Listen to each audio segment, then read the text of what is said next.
शरद पवार गटाकडून आतापर्यंत 7 उमेदवारांच्या नावाची घोषणा। बीडमधून बजरंग बाप्पांना उमेदवारी, भिवंडीमधून बाळामामा फुंकणार तुतारी।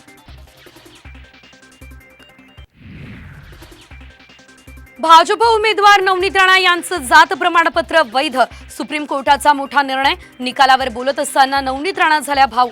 अमरावतीमधून शक्ती प्रदर्शन करत भरला उमेदवारी अर्ज।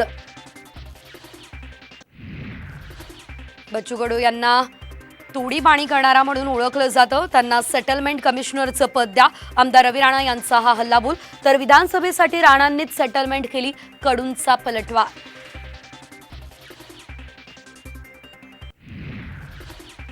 अजित पवार गटात प्रवेश करताच अर्चना पाटील यांना उमेदवारी जाहीर। धाराशिवमधून ओमराजे निंबाळकर यांच्या विरुद्ध लढणार लोकसभा।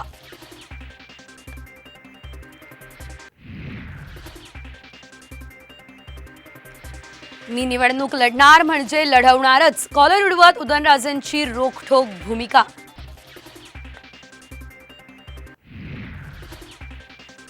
राजश्री पाटील यांच्या प्रचारासाठी मुख्यमंत्र्यांची यवतमाळमध्ये सभा। भावना गवळी यांची अनुपस्थिती। भावना गवळी यांना वाऱ्यावर सोडणार नाही, मुख्यमंत्र्यांचं हे विधान।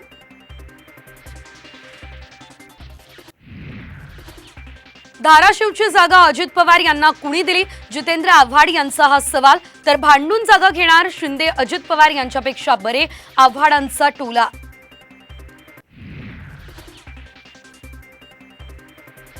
कोल्हापुरातल्या अंबाबाईच्या मूर्तीच्या गळ्याखालच्या भागाची झीज, तर रासायनिक संवर्धनातील अवशेषांची झीज झाल्याचं तज्ज्ञांचं मत। समितीकडून कोर्टाला अहवाल सादर।